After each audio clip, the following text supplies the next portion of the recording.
Good morning, everybody. Happy Saturday. I'm up about an hour earlier than I normally get up for work today because I am packed up on the road on my way to a card show in Rochester, Minnesota. I'm really excited. It's the first TCG show I've ever set up at. I've set up at many sports card shows or mixed shows, but that's primarily because I worked at a sports card shop for about a year and a half. So it's fun getting out doing a show on my own again, and it's probably been about 3 years since I've done a card show just setting up for myself versus setting up and working for somebody. So really excited for that. I've got 3 bins in the back, big totes full of sealed product that I'm bringing. I've got a big old case full of singles that I've been purchasing lately to build up some inventory for this show.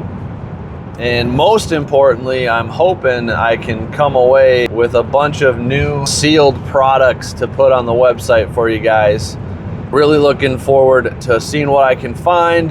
I'm setting up here with a friend of mine. I used to work with him up in the Twin Cities. He still lives up there, so we're about 2.5 hours away from each other where we live now.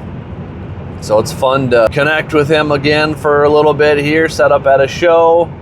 Rochester's pretty much exactly halfway between where I live and where he lives. So it's really a perfect place for us to do a show together. And it's a big enough area that I think we should have a good turnout.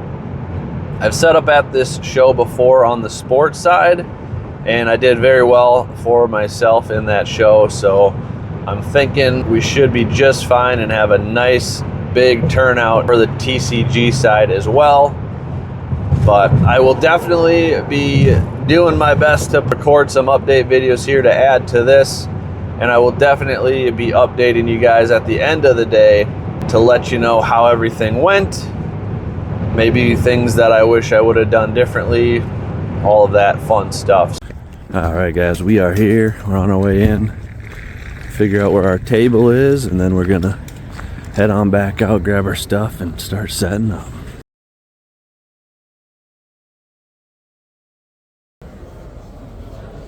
All right, guys, the video that I recorded, the audio didn't pull over for some reason, but this is what my case looked like as we got all set up and had the show about to start. You can see my buddy's case is here. He's just wrapping up, getting ready, and the show is about 5 minutes away from starting at this point. All right, guys, we are at about 1 p.m. so far. So show started at 9. We've had a really good show. We had a place, our table location didn't allow me to set up my pop-up shelf that I brought with that I was planning to use, so I've luckily had a lot of good sales, so I've been able to replenish a lot and keep moving things. So it's been a good start, but we'll update you guys again later. All right, guys, just wrapped up, just finished packing up my car, and I'm trying to get on the road. There's a lot of traffic, so it might be tough to cross this intersection, but very happy with how the show went. There was a great turnout. Lots and lots of people looking for all aspects of what I was selling. Sealed Japanese, sealed English, and singles. So it was a great show. Sold a lot of everything. I'm gonna need to order some more Nihil Zero because I just sold every one of my boxes out. And I sold a ton of Mega Dream. What else for Japanese? It was Mega Dream, Nihil Zero. I think I sold 1 Mega Brave. I sold 4 or 5 Mega Charizard premium collections. Sold a ton of singles, like a lot more singles than I was expecting to sell. I'm guessing it's because I actually sticker my cards like pretty much at market price. So I had a lot of interest in the singles that I had, and I was able to pick up a Crown Zenith Pokemon Center ETB, trading for some cards that I got for a really good price. So I essentially got a $395 box for like $250 based on what the guy traded. And then immediately I decided I would rather have the 151 ETB.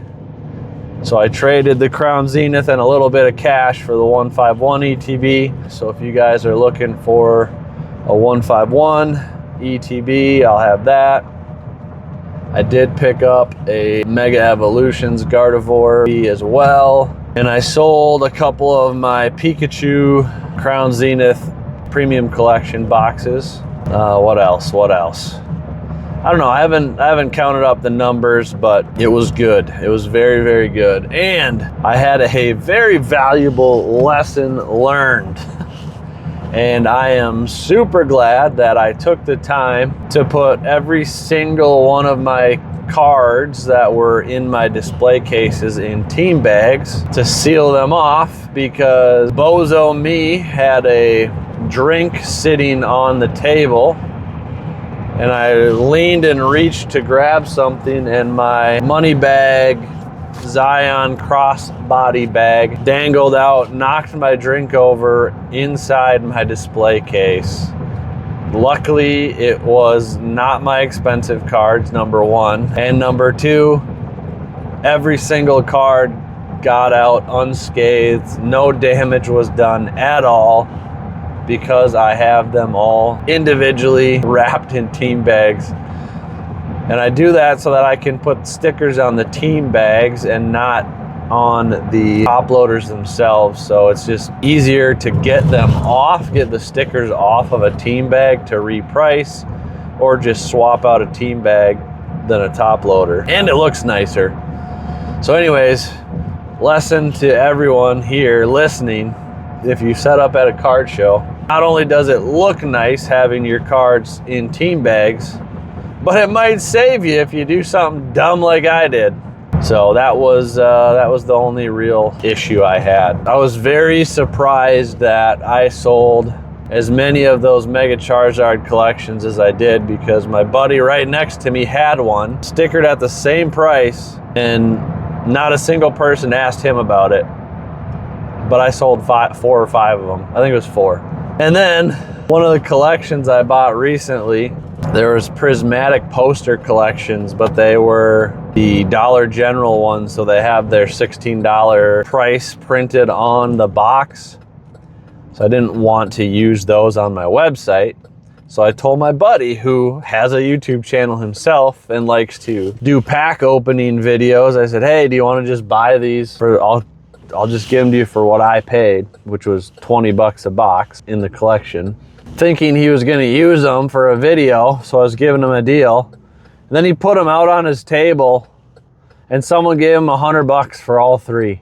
So he made over market on them. Someone gave him over market, like substantially over market, for my 3 boxes that I gave to him for a good deal on Goodwill, thinking he wanted them for his YouTube videos. And here he goes and sells them at the booth right next to me. I had to give him a hard time for that. He did end up trading me, that's where I got the Mega Evolutions ETB. He ended up trading me some of my singles for his ETB, because it's more beneficial for me to have ETBs than singles for my website, obviously. Anyways, I was really hoping to get more product to put on the site, but there just were not many people coming to the show trying to sell sealed. And I think the ones who did probably sold most of it to the tables near the front of the show. So that was unfortunate, but at least I got the 151 ETB, and it was a good time. I was very happy that it went as well as it did, and I'm definitely gonna start vending more regularly based on how well this went. I wasn't sure how well the Japanese sets would sell at a show, but I was pleasantly surprised at how well they did. Definitely a lot of work bringing as many as I did, but definitely well worth the efforts for how many Mega Dreams sold and all the Nihil Zeros. And I'm very, very happy that it went as well as it did, because then I could give my little cards to each of the people who were buying Japanese, direct them over to my website, and now they know a local or fairly local source to get a good price on Japanese product, and they'll get quick shipping. Appreciate you guys watching. Thank you so much. If you enjoy my content, make sure you like this video, subscribe, turn on the notification bell.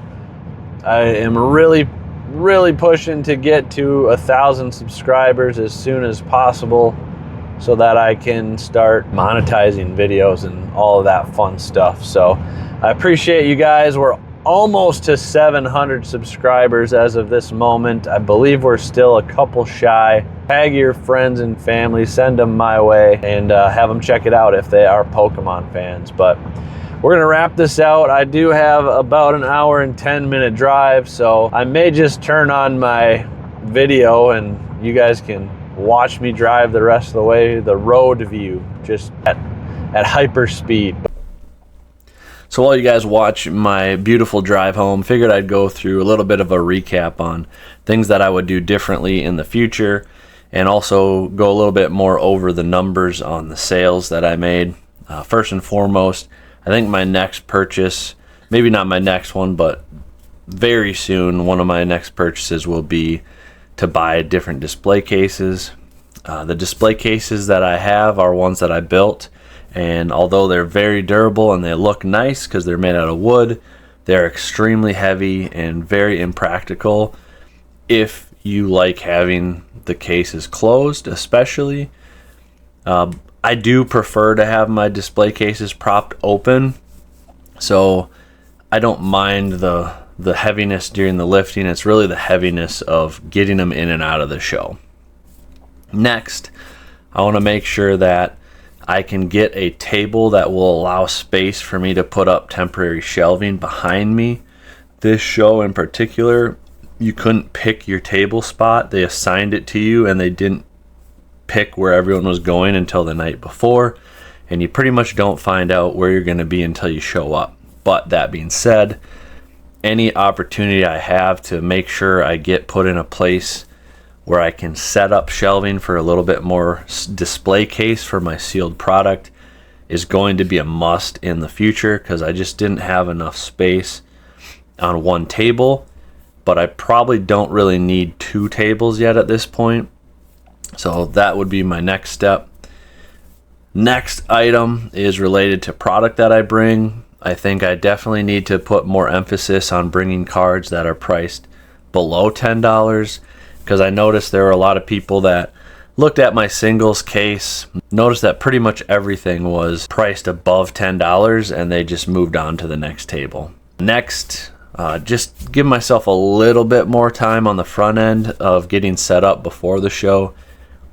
I knew this going in because I have set up at other shows for sports, and I always knew that, hey, I want to leave myself plenty of time, but even just a little bit more time than I gave myself would be very helpful, because now that I have a YouTube channel, I kind of forgot to account for time that I would want to have to be able to set up some video shots and show you guys some of the setup process.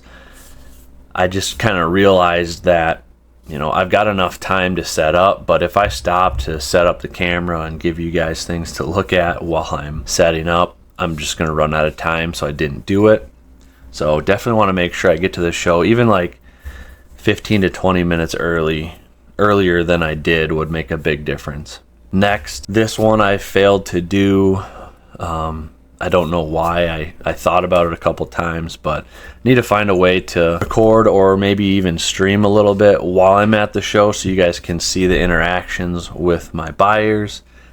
One of the things that I meant to bring that I forgot to bring was a little phone mount that I could have clamped onto the table, which would have made that a lot easier. So I guess that's probably part of the reason I didn't do it. But I definitely want to make sure that I find a better way to record some videos during the show than I did this time.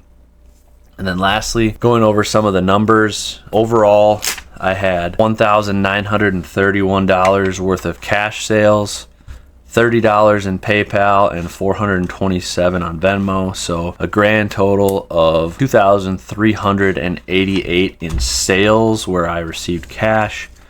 But on top of that, I made probably about 3 or 4 trades overall. I mentioned the trade for a Crown Zenith Pokemon Center ETB. I traded a couple of high dollar singles for it. And then I eventually, almost immediately actually, turned around and traded that plus a little cash on top for a 151 ETB. I traded one of my Pikachu Crown Zenith collection boxes for a Destined Rivals Team Rocket Moltres and some cash on top. And then there was just like kind of one or two other smaller trades, but those were the bigger trades that I made. So all in all, accounting for the extra value received on trades, it was probably about $2,500 in sales overall. And I try to keep somewhere between 10 and 20% profit margin. So that would put me somewhere in the kind of $200 to $300 range, most likely, where I ended up in profits for the day, after accounting for all fees and costs of setting everything up, to walk away with $200 to $300 for an afternoon, or I guess it was a full day of work. Definitely well worth the time, and I am looking forward to setting up at more shows in the future. Probably going to be looking at setting up at the Dallas National TCG show that is in January of 2027. I'm looking at tables. A lot of them have already booked. So I'm probably going to snag a table soon so that I can get one near the front. And I just don't want to miss out on that. I think that'll be a fun time, and I definitely want to be there. So if you enjoy this content, please make sure to subscribe to the channel, hit that notification bell, and like this video. We'll see you guys next time. God bless.